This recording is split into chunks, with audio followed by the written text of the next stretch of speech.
Assalamualaikum warahmatullahi wabarakatuh.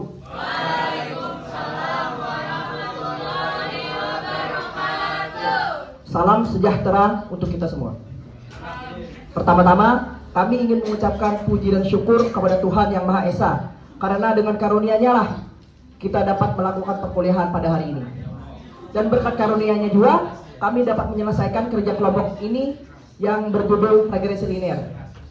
Kedua, kami mengucapkan terima kasih kepada Bapak dosen mata kuliah Statistik Bisnis, Dr. Insinyur Syahrial Soddik, STMN, MMMSI, IPP, CPS, atas berkenannya mengizinkan kami kelompok 3 untuk melakukan presentasi pada pertemuan kali ini. Ketiga, kami juga mengucapkan terima kasih kepada teman-teman sekalian yang sudah berhadir di perkuliahan Statistik Bisnis pada hari ini. Baik, sebelum kami memulai presentasi, bak kata pepatah, tak kenal maka tak sayang. Oleh karena itu, izinkan kami memperkenalkan diri kami masing-masing. Pertama dari saya, izin pantun. Pak Lurah membeli iga. Saya Ahmad Fadilah dari kelompok 3. Perkenalkan, nama saya Muhammad Reva Maudan Purnomo. Perkenalkan, nama saya Muhammad Ridwan.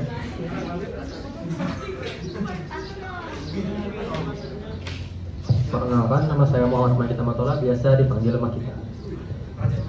Ya, izin pantun dulu. Si Pena makan iga. Saya Wilana Maria dari kelompok 3.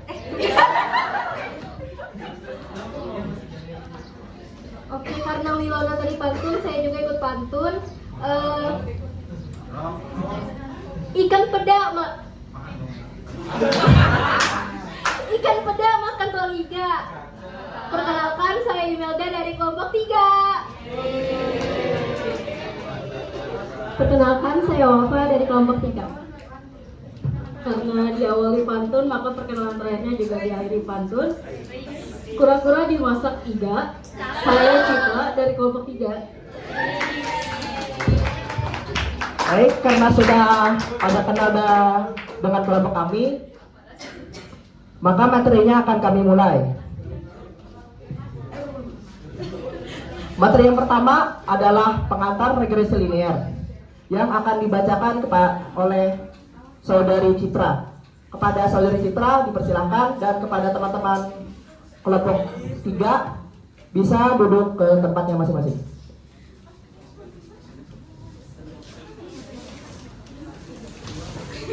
Oke, langsung saja yang akan kita bahas kali ini yaitu regresi linear.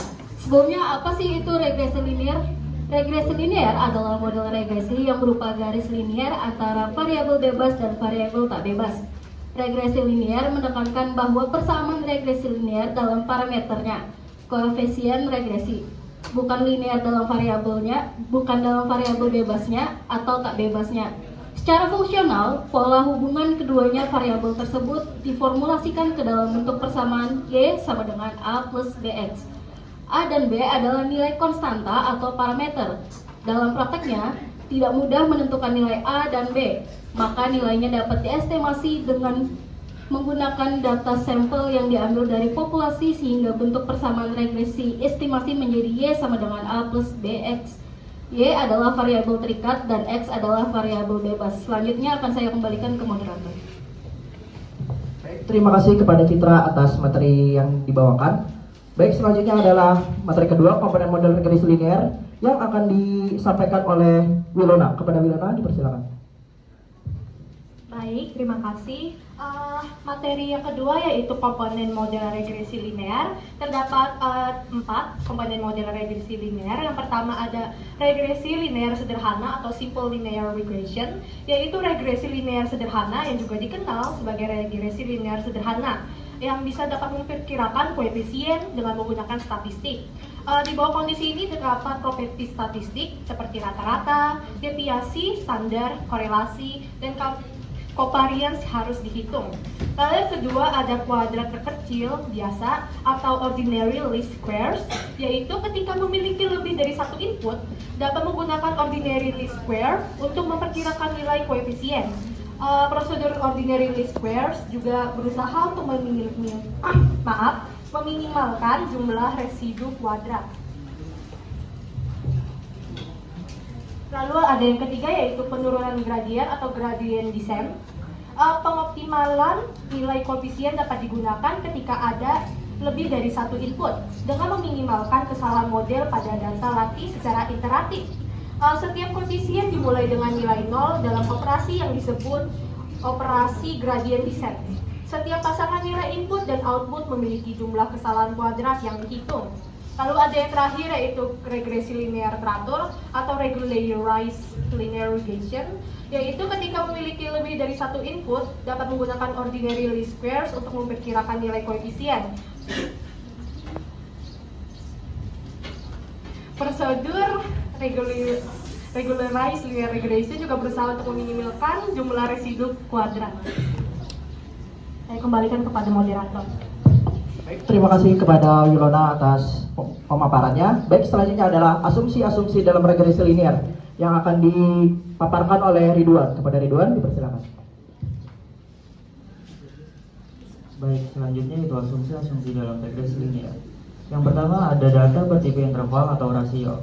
Regresi linear mensyaratkan bahwa baik variabel independen X maupun variabel dependen Y harus bertipe numerik, yakni berskala interval atau rasio.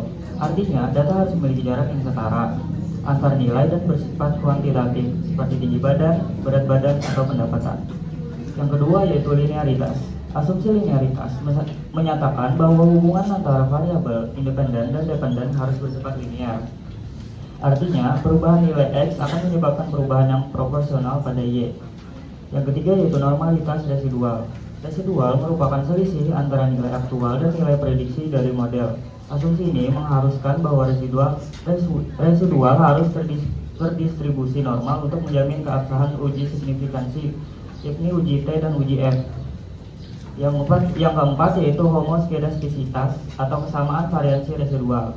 Asumsi ini menyatakan bahwa variansi residual harus konstan di seluruh rentang nilai prediktor. Jika variansi berubah secara sistematis, maka terjadi heteroskedastisitas yang menyebabkan hasil regresi menjadi tidak efisien. Yang kelima yaitu tidak ada autokorelasi residual. Autokorelasi terjadi jika residual dari satu observasi berkorelasi dengan residual dari observasi lain, yang umumnya terjadi pada data runtun waktu atau time series. Yang keenam yaitu tidak ada multikolinearitas atau khusus untuk regresi linear berganda. Dalam regresi linear berganda, antar variabel independen tidak boleh memiliki korelasi yang sangat tinggi. Multikolinearitas mengakibatkan koefisien regresi menjadi tidak stabil dan sulit diinterpretasikan. Yang ketujuh yaitu tidak ada outlier yang berpengaruh besar. Outlier adalah observasi yang memiliki nilai jauh berbeda dari pola umum data. Outlier dapat mendistorsi hasil analisis regresi dan menyebabkan model menjadi tidak akurat. Baik, saya kembalikan kepada moderator. Terima kasih kepada Ridwan telah memaparkan materi asumsi-asumsi dalam regresi linear. Baik, selanjutnya adalah langkah-langkah analisis regresi linear yang akan disampaikan oleh Saudara Reva. Kepada Reva, dipersilakan. Baik, sebelumnya terima kasih kepada moderator. Di sini saya akan menjelaskan langkah-langkah dalam analisis regresi linear. Itu yang pertama adalah pengumpulan data. Nah, langkah pertama dalam analisis linear ini pengumpulan data yang relevan. Data harus mencakup variabel terikat atau dependen dan variabel bebas atau independen yang ingin dianalisis. Penting untuk memasukkan data yang dikumpulkan memiliki kualitas yang baik agar hasil analisis lebih akurat dan dapat diandalkan. Yang kedua itu adalah visualisasi hubungan antar variabel. Nah, dalam langkah yang kedua ini kita perlu memvisualisasikan hubungan antar variabel menggunakan scatter plot atau diagram pencar. Scatter plot ini menunjukkan titik data yang memiliki pasangan nilai variabel independen X dan dependen Y pada bidang koordinat. Adapun fungsi scatter plot dalam analisis regresi linear meliputi itu menunjukkan jenis hubungan antar kedua variabel. Ada positif, negatif, dan tidak ada korelasi. Yang positif itu titik data cenderung membentuk pola naik. Negatif itu titik data cenderung membentuk pola turun. Yang tidak ada korelasi itu titik data tersebar acak tanpa pola jelas. Terus ada menampilkan garis regresi terbaik yang menggambarkan tren utama dari data. Yang terakhir itu menggambarkan linearitas hubungan, membantu menguji asumsi bahwa hubungan antar variabel itu memang linear. Terus yang langkah-langkah yang ketiga itu estimasi model. Mengestimasi parameter model regresi untuk menentukan hubungan antar variabel independen dan dependen. Beberapa metode yang dapat digunakan dalam estimasi model regresi linear adalah: yang pertama, itu ada metode kuadrat terkecil atau OLS. Metode yang paling umum digunakan. OLS ini mencari garis regresi yang meminimalkan rata-rata kuadrat kesalahan atau MSE, yang merupakan perbedaan antara nilai yang diamati data yang diprediksi. Terus ada metode median kuadrat terkecil atau LMS. Alternatif dari OLS, LMS minimalkan median dari kuadrat residual yang memberikan ketahanan lebih terhadap outliner. Terus yang ketiga itu ada metode maksimum likelihood. Itu menggunakan pendekatan probabilistik untuk mengestimasi parameter yang memaksimalkan fungsi kemungkinan data yang diamati. Metode ini sering kali digunakan dalam model regresi dengan distribusi error tertentu. Terus yang keempat itu ada metode Bayesian. Itu menggunakan data dengan pengetahuan awal untuk menghasilkan distribusi posterior dan dari parameter, memberikan gambaran lebih baik tentang ketidakpastian parameter. Terus yang langkah-langkah yang terakhir yaitu adalah langkah-langkah uji T pada regresi linear. Itu yang pertama, kita ada menentukan hipotesis. Di awal kita perlu menentukan dua hipotesis. Hipotesis 0, itu variabel X tidak berpengaruh signifikan terhadap Y. Itu hipotesis 0 itu beta itu sama dengan 0. Terus ada hipotesis alternatif atau H1. Variabel X berpengaruh signifikan terhadap Y. Itu hipotesis alternatif itu beta tidak sama dengan 0. Terus jadi kita sedang menguji apakah hubungan antar variabel X, misalkan harga, dengan Y, misalkan penjualan itu ada atau tidak. Terus yang kedua itu ada menentukan tingkat signifikan. Tingkat signifikansi biasanya digunakan untuk menentukan seberapa besar kesalahan yang kita toleransi. Nilai yang sering dipakai itu adalah alfa sama dengan 0,05. Artinya kita siap menerima kesalahan 5% jika hasil uji tidak signifikan. Terus yang ketiga itu ada menghitung nilai T hitung. Rumus yang digunakan untuk menghitung T hitung adalah T hitung sama dengan R akar N-2 per akar 1 min R kuadrat. Di sini R adalah korelasi antara X dan Y, dan N adalah jumlah sampel. Ini akan membantu memberitahu kita seberapa jauh data kita dari hipotesis 0. Selanjutnya itu adalah menentukan daerah penolakan hipotesis 0. Langkah berikutnya menentukan daerah penolakan hipotesis 0. Jika nilai T hitung lebih besar dari T tabel, maka kita akan menolak hipotesis 0 dan menerima hipotesis alternatif yang berarti X berpengaruh terhadap Y. Terus ada menentukan T tabel. T tabel ini adalah nilai batas yang didapat dari distribusi T berdasarkan derajat kebebasan dan tingkat signifikansi yang sudah kita tentukan. Jika T hitung lebih besar dari T tabel, maka kita menolak hipotesis 0. Terus itu ada kriteria pengujian nilai T hitung dan T tabel. Jika nilai T hitung melebihi nilai T tabel, maka kita mengatakan bahwa ada hubungan signifikan antara X dan Y. Terus yang terakhir ada kesimpulan hasil uji signifikansi.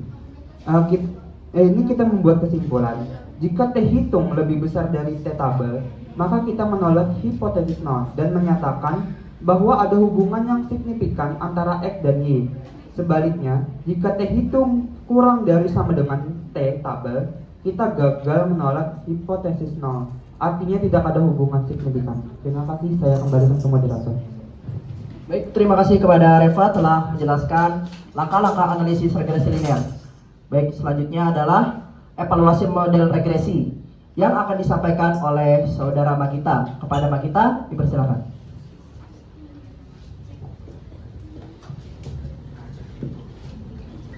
Tes. dari aku izin masuknya, aku ingin melanjutkan dari materi Bang Repa tadi.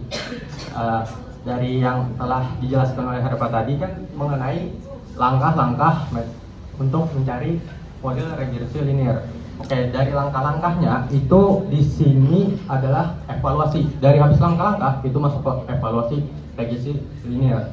Oke, dari kata evaluasi itu kan kita mengevaluasi apakah langkah yang kita dicoba itu apakah sudah benar, apakah masih ada kesalahan atau mendekati hampir dari 0% sampai 100%. Oke. Koefisien determinasi. Dan di sini saya untuk mengevaluasi model linear ini saya mengambil yaitu adalah koefisien determinasi R pangkat 2, dan itu dari yang telah saya cari dan ketahui ini merupakan yang paling simple dan paling enak yang digunakan. Oke. Salah satu ukuran penting yang dalam analisis regresi yang digunakan untuk menilai seberapa besar kemampuan variabel independen yang berdiri sendiri dalam hal ini X1 dan X2 dalam menjelaskan variasi atau nilai atau perubahan yang terjadi pada variabel dependen. Yang seperti kita tahu kan biasanya X1 dan X2 biasanya dalam tabel itu kan X1 dan X2 dan akhirnya yaitu jika X1 dan X2 otomatis Y-nya itu dalam rumus itu sendiri akan mengikuti dari hasil apa itu X1 dan X2. Oke, nilai contohnya itu. Contohnya sendiri misalnya kita dalam dunia bisnis sendiri kita ini kan mengapa regresi linear ini digabungkan dengan statistik bisnis dalam ekonomi. Contohnya saja dalam X1 dan X2 kita bisa menaruh berapa biaya penjualan toko dengan jumlah toko dengan Y-nya itu sendiri adalah jumlah pendapatan. Nah, dari situ kita bisa menghitung apakah ada pengaruhnya dari X1 dan X2 dengan Y tersebut dengan pendapatan. Jadi misalnya apakah X1 anggapannya dari jumlah karyawan dan X2 itu adalah jumlah toko, apakah itu mengaruhi pendapatan atau tidak. Dengan R pangkat 2 itu sendiri itu untuk cara hitungnya itu sendiri dari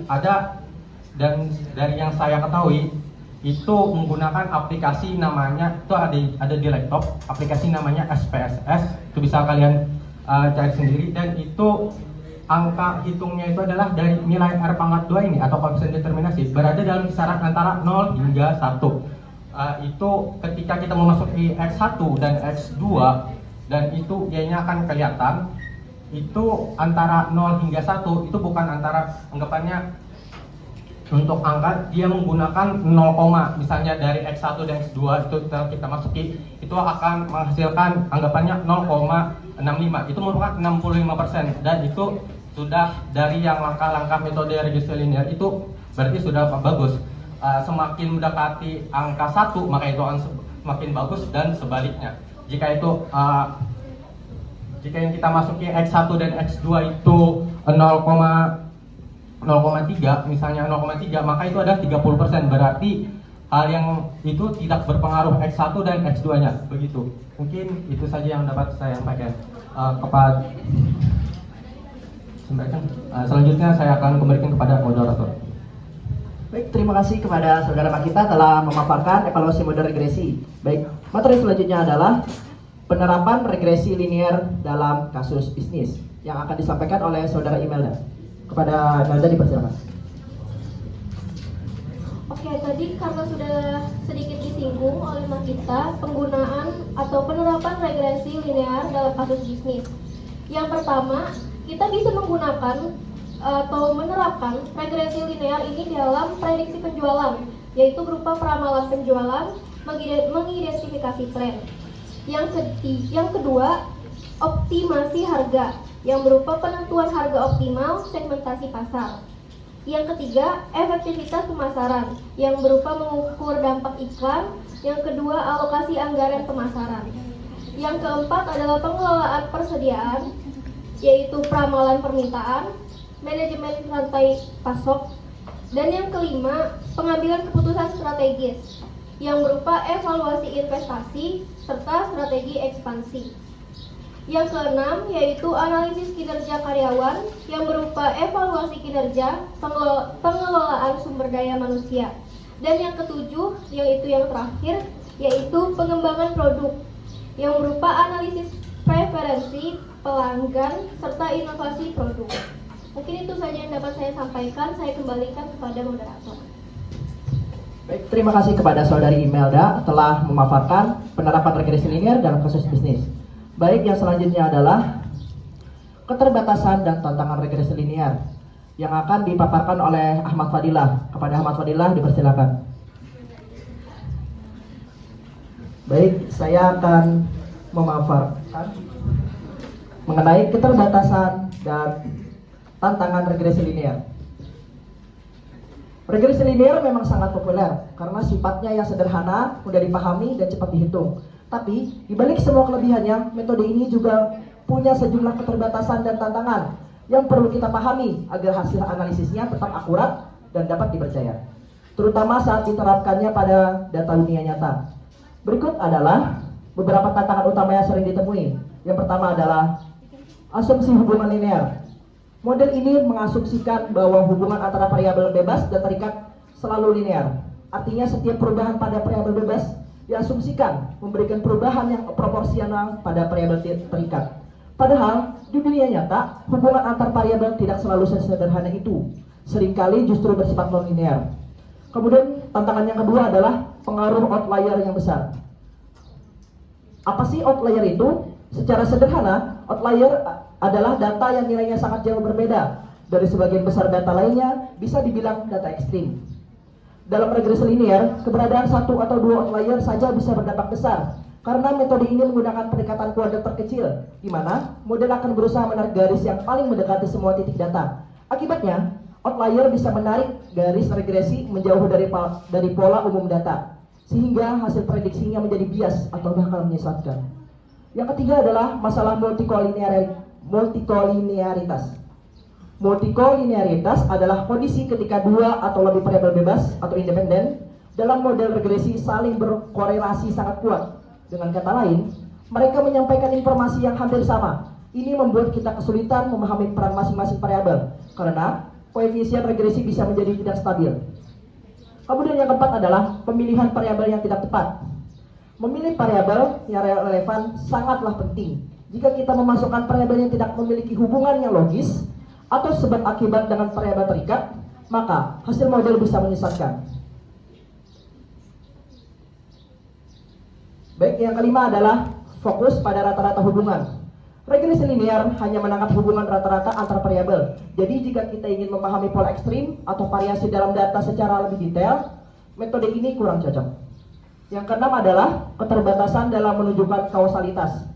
Penting diingat bahwa regresi linear hanya menunjukkan hubungan, bukan sebab akibat. Untuk membuktikan kausalitas atau sebab akibat, kita butuh pendekatan lain seperti eksperimen atau model yang lebih kompleks. Yang ketujuh, asumsi homoskedastisitas dan normalitas residual. Dalam regresi linear ada dua asumsi penting yang perlu dipenuhi agar hasil analisis valid, yaitu homoskedastisitas dan normalitas residual. Homoskedastisitas berarti model mengasumsikan bahwa kesalahan prediksi atau yang disebut residual memiliki sebaran atau variansi yang konstan. Artinya, besar kecilnya nilai prediksi tidak boleh mempengaruhi besar kecilnya kesalahan. Kalau ternyata kesalahannya makin besar di titik tertentu, itu disebut heteroskedastisitas dan bisa menyebabkan hasil model menjadi bias atau tidak akurat. Lalu, normalitas residual berarti sebaran kesalahan prediksi harus menyerupai bentuk distribusi normal, seperti lonceng simetris. Ini penting karena banyak uji statistik dalam regresi, seperti uji T yang disampaikan oleh Reva tadi, dan uji F mengandalkan asumsi bahwa residu terdistribusi normal agar hasilnya bisa dipercaya. Nah, ribet loh. Itulah sebabnya asumsi homoskedastisitas dan normalitas residual menjadi tantangan ketika memakai metode regresi linear. Kemudian tantangan yang ke-8 adalah risiko overlifting dan underlifting. Sebelum masuk pembahasan, kita perlu tahu dulu apa itu overlifting dan underlifting. Overlifting terjadi saat model terlalu rumit dan terlalu menyesuaikan dengan data latihan sampai-sampai mengikuti pola yang tidak penting. Akibatnya, model bagus di data lama tapi jelek saat prediksi data baru. Sementara itu, underlifting adalah kebalikannya. Model terlalu sederhana sehingga gagal menangkap pola penting dalam data. Nah, kembali ke pembahasan, dalam regresi linear, overlifting bisa terjadi jika terlalu banyak variabel yang dimasukkan. Sedangkan underlifting muncul saat model terlalu minim. Keduanya bisa membuat hasil prediksi tidak akurat, jadi penting untuk menemukan keseimbangan yang tepat. Baik, keterbatasan dan tantangan regresi linear yang ke-9 adalah keterbatasan dalam menangani data kompleks.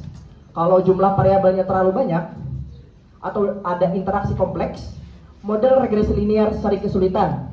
Model ini juga kurang fleksibel untuk menangani pola non-linear tanpa modifikasi. Kemudian yang terakhir, keterbatasan untuk prediksi jangka panjang. Regresi linear ini biasanya lebih andal untuk prediksi yang jangka pendek. Untuk jangka panjang, apalagi jika data berubah-ubah secara dinamis, model ini perlu penyesuaian agar tetap relevan. Oke, itu saja materi dari saya, keterbatasan dan tantangan regresi linear. Selanjutnya saya serahkan kepada moderator.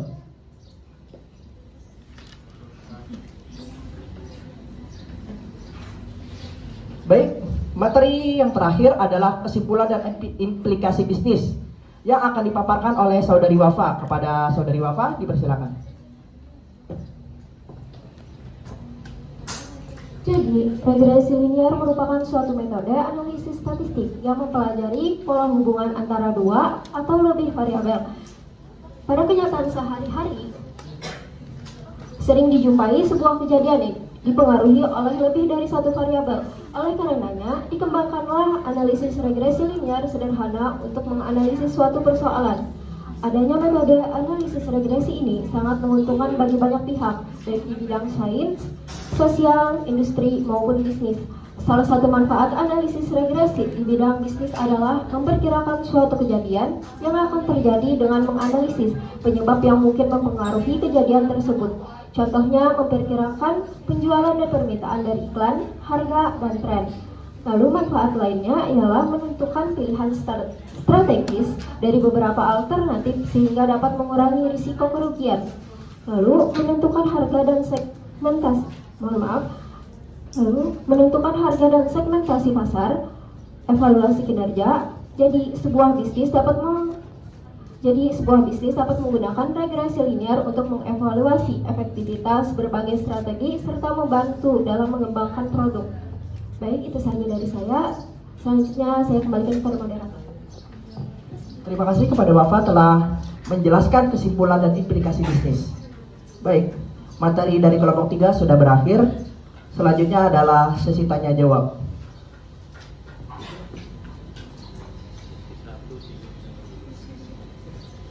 Baik, sesi pertama dibuka untuk 3 penanya.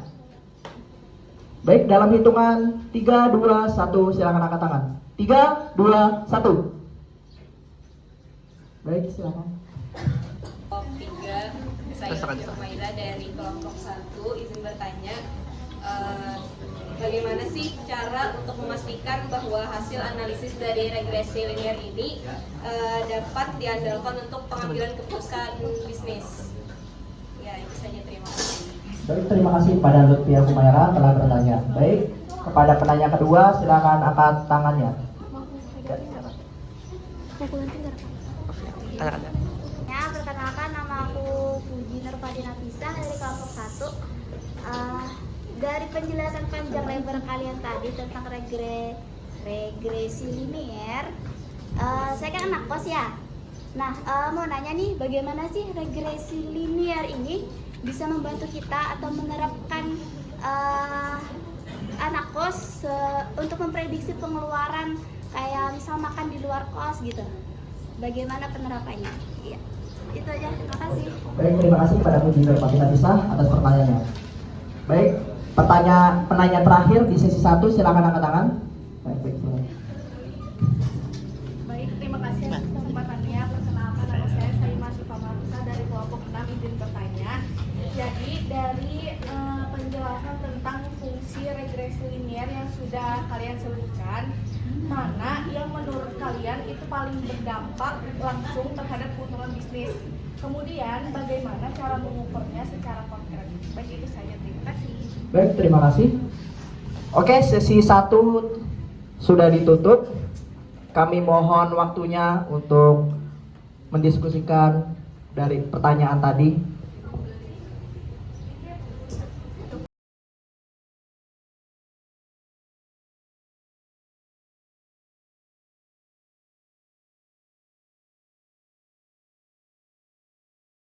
Pertanyaan yang telah disampaikan oleh Puji Nur Fatin Nafisah, Syaimah Asyifa Mahrusah, dan Lutfiah Humairah.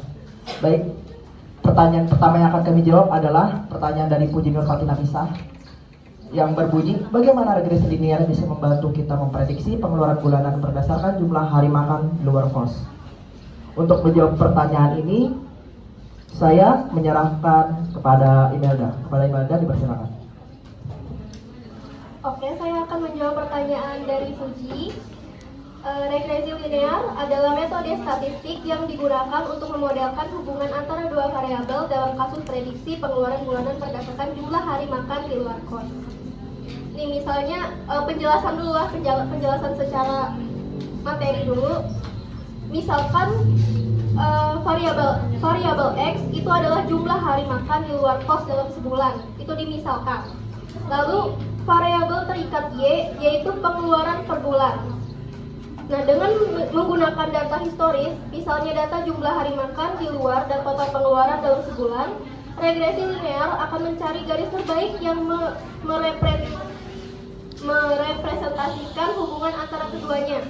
Garis ini biasanya terbentuk menggunakan rumus Y sama dengan A plus BX, di mana Y adalah prediksi pengeluaran, A adalah intercept atau pengeluaran tetap saat tidak makan di luar, B adalah koefisien regresi atau tambahan pengeluaran untuk setiap hari makan di luar, dan X adalah jumlah hari makan di luar.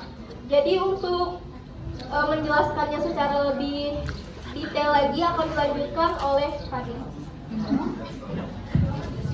Baik, saya akan menjelaskan lebih lanjut, tapi saya pakai papan tulis, boleh? Oke.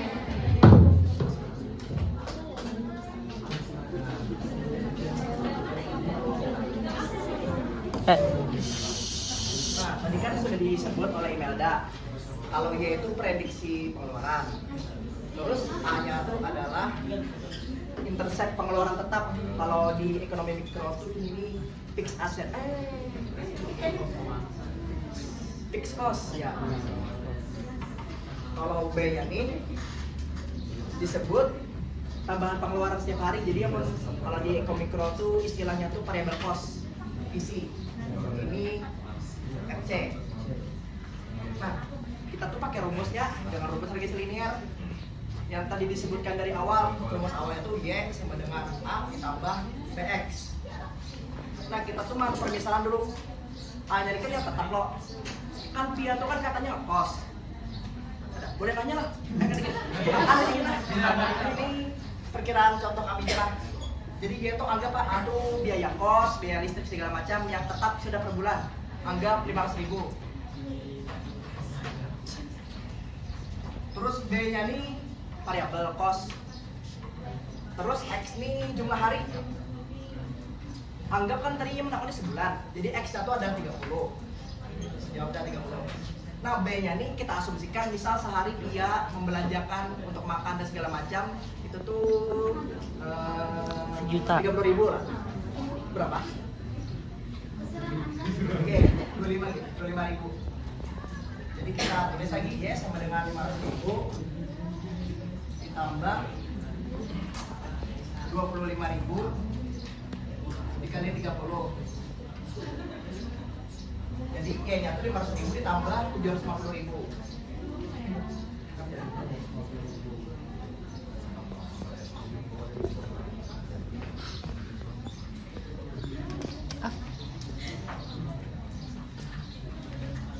Jadi dapat disimpulkan ini nih prediksinya pengeluaran Pia dalam sebulan dari hasil yang 25.000 kali 30 dan pengeluaran satunya 500.000. Kita asumsikan dari penjumlahannya nih, jadi pengeluaran Pia sebesar 1.250.000. Nah, pertanyaan awalnya tadi kan, bagaimana regresi linear bisa membantu kita memprediksi pengeluaran bulanan berdasarkan jumlah hari makan di luar kos? Jadi jawabannya adalah ini.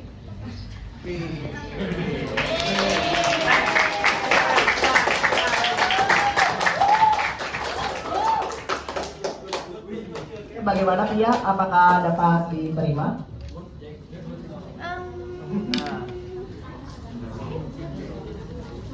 Itu tuh 1.250.000 tuh apa semua biaya saya per bulan gitu kah? Betul, 500.000-nya untuk fixed cost, terus yang 750.000 itu variable cost-nya. Kalau dari pakai bahasa ekonomi mikro. Baik, apakah ada lagi? Kalau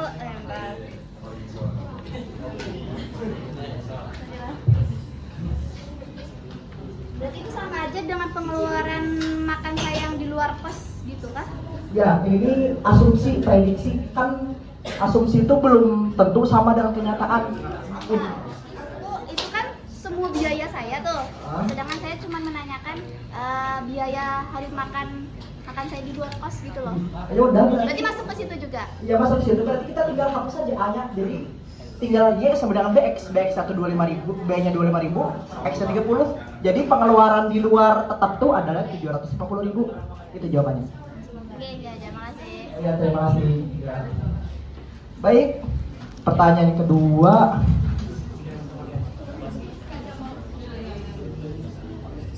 Baik, pertanyaan kedua yang akan kami jawab adalah pertanyaan dari Lutfia Humaira. Pertanyaannya adalah, bagaimana cara memastikan hasil analisis regresi linear dapat diandalkan untuk pengambilan keputusan? Untuk jawaban dari pertanyaan ini, saya serahkan kepada Wilona. Kepada Wilona, dipersilakan. Baik, regresi linear itu dapat diandalkan untuk pengambilan keputusan bisnis karena melalui uji statistik yang ketat seperti uji signifikasi dan uji T tadi, ada dibahas kan uji T tadi. Nah, dapat dipastikan apakah variabel independen benar-benar berpengaruh signifikan terhadap variabel dependen. Model regresi yang baik harus memenuhi asumsi dasar seperti normalitas data, linearitas, dan tidak ada multikolinearitas dan homoskedastisitas agar hasilnya valid dan reliable.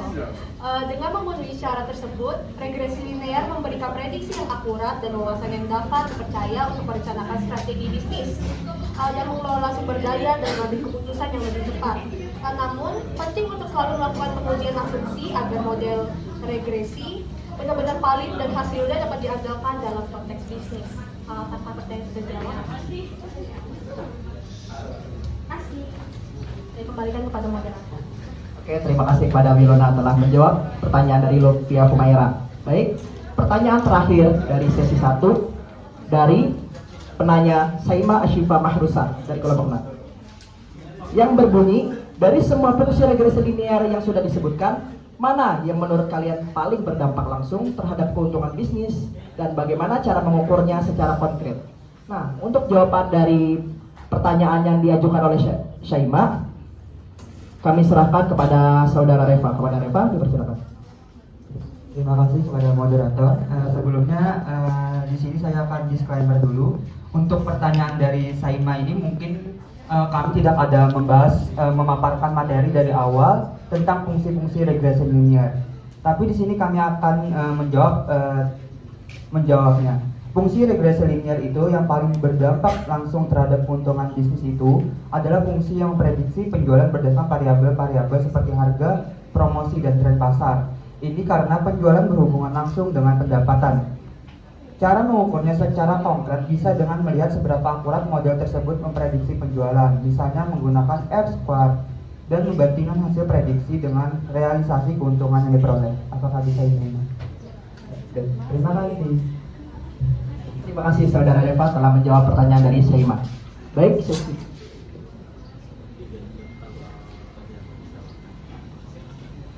Baik, kembali dibuka sesi kedua, yaitu 3 penanya tercepat. Baik, saya hitung 1, 2, 3.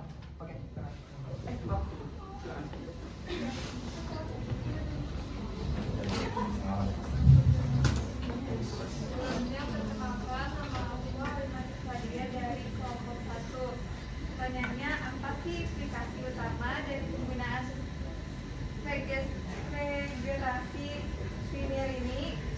Terus terlebih dalam pengambilan keputusan bisnis. Ya, baik, terima kasih atas pertanyaannya. Kemudian penanya kedua, 3, 2, 1. Ya. Terima kasih kelompok 3. Pertama saya Kezia dan Wirandarta dari kelompok 2. Tadi kalian ada menyinggung dalam PPT keterbatasan dan tantangan regresi linear di poin kedua yaitu pengaruh outlier yang besar.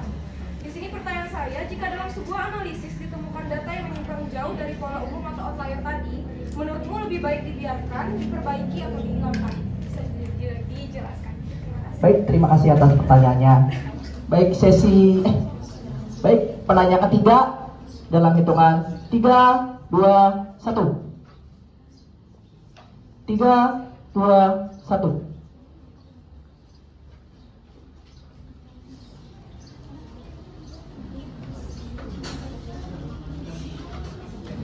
Apakah tidak ada lagi yang ingin bertanya? Ayo, mau bertanya sedang di jalan.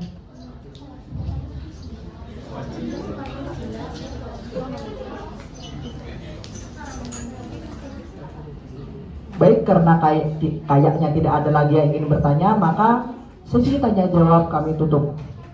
Kami mohon waktunya untuk mendiskusikan jawaban yang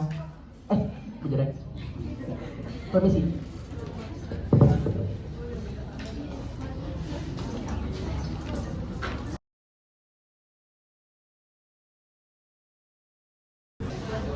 Baik, kami akan menjawab pertanyaan dari Kezia dan Halimatus Sa'diyah.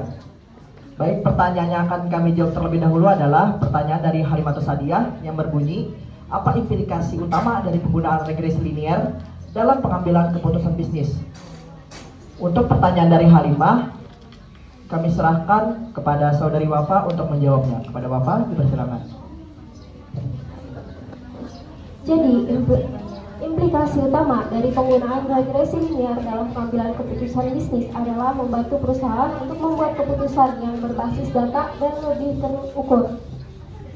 Jadi, contohnya yaitu yang pertama, prediksi dan perencanaan yang lebih akurat.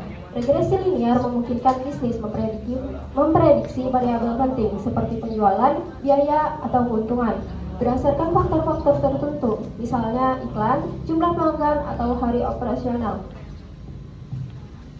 Contoh lainnya, jika diketahui bahwa peningkatan belanja iklan berpengaruh positif terhadap penjualan, perusahaan bisa merencanakan anggaran iklan dengan lebih efektif. Lalu yang kedua, identifikasi faktor yang paling berpengaruh. Model regresi menunjukkan seberapa besar pengaruh masing-masing faktor terhadap hasil. Ini membantu bisnis fokus pada variabel yang benar-benar penting. Contohnya, dalam bisnis makanan, regresi bisa menunjukkan apakah harga, lokasi, atau kualitas layanan paling memengaruhi kepuasan pelanggan. Lalu yang ketiga, efisiensi biaya dan waktu. Dengan memprediksi hasil dari berbagai skenario, perusahaan bisa menghindari pemborosan dan mengalokasikan sumber daya secara optimal. Lalu yang keempat, pengambilan keputusan strategis. Regresi linear membantu manajer memahami tren dan hubungan jangka panjang, sehingga keputusan tidak hanya didasarkan pada intuisi, tetapi juga bukti statistik. Lalu yang terakhir, dasar untuk evaluasi dan perbaikan. Model regresi bisa digunakan untuk mengevaluasi efektivitas strategi tertentu seperti promosi atau diskon dan melakukan perbaikan ke depan. Jadi, regresi linear menjadikan keputusan bisnis lebih objektif, efisien, dan berbasis bukti yang sangat penting dalam persaingan pasar saat ini. Apakah sudah jelas? Terima kasih. Terima kasih kepada Saudari Wafa atas jawabannya kepada Saudari Halimah. Baik, pertanyaan yang kedua yang dibunyikan oleh Kezia Dian Wirandarta yang berbunyi, jika dalam sebuah analisis ditemukan data yang menyimpang jauh dari pola umum atau outlier, menurut kalian lebih baik dibiarkan atau diperbaiki atau dihilangkan? Jelaskan mengapa. Baik, untuk pertanyaan dari Kezia, saya serahkan kepada Saudara Fadil. Kepada Saudara Fadil dipersilakan. Baik, jika dalam sebuah analisis ditemukan data yang menyimpang jauh dari pola umum atau yang dikenal sebagai outlier, maka keputusan apakah data tersebut sebaiknya dibiarkan, diperbaiki atau dihilangkan harus kita pertimbangkan secara hati-hati berdasarkan konteks dan tujuan dari analisis yang telah dilakukan. Baik, sebelumnya kita jelaskan kembali outlier itu apa.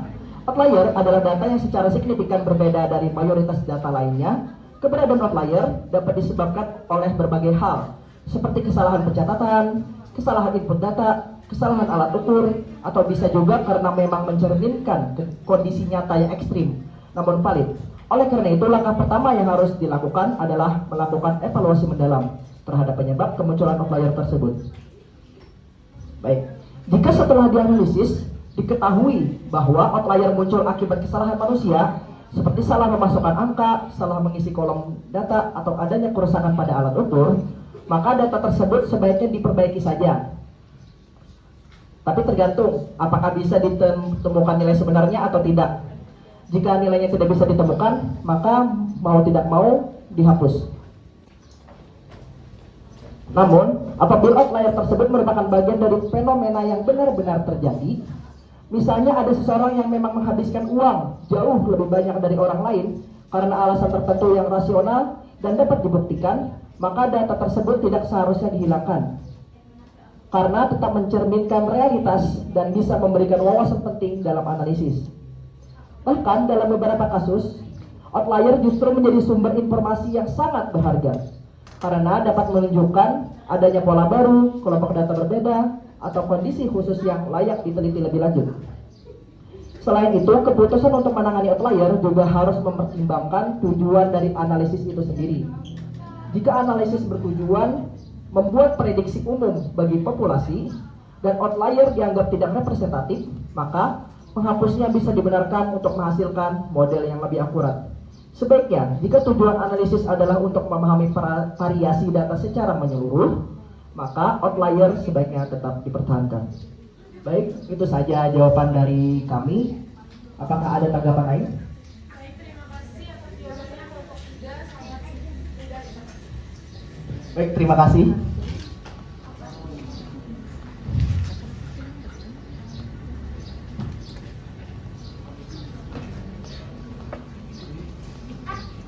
Baik, kita sudah masuk ke bagian terakhir dari pemaparan presentasi dari kelompok 3, yaitu kesimpulan. Dari pembahasan yang telah dilakukan, dapat disimpulkan bahwa regresi linear merupakan metode statistik yang berguna untuk memodelkan hubungan linear antara variabel bebas dan variabel terikat. Metode ini memungkinkan kita untuk memahami bagaimana variabel independen memengaruhi variabel dependen, sehingga banyak diterapkan terutama dalam bidang bisnis. Meskipun demikian, regresi linear mensyaratkan beberapa asumsi penting agar hasil analisisnya dapat dipercaya, seperti hubungan yang bersifat linear, variasi residual yang konstan, dan tidak adanya korelasi tinggi antara variabel bebas. Selain itu, regresi linear juga memiliki keterbatasan, misalnya sangat dipengaruhi oleh data pencilan atau outlier, dan kurang efektif untuk menangani hubungan yang tidak linear. Oleh karena itu, pemahaman yang mendalam mengenai konsep, asumsi, dan batasan regresi linear yang sangat diperlukan agar metode ini dapat digunakan secara tepat dan memberikan hasil yang optimal dalam pengambilan keputusan. Baik, sekian dari kami kelompok 3. Kepada para anggota kelompok 3 bisa maju ke depan.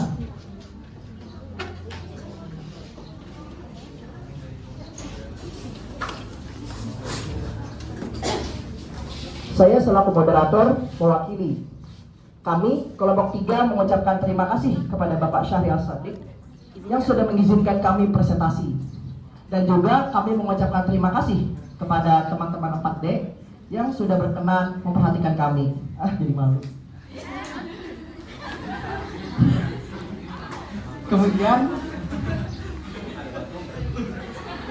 Kemudian kami juga memohon maaf apabila ada kekurangan.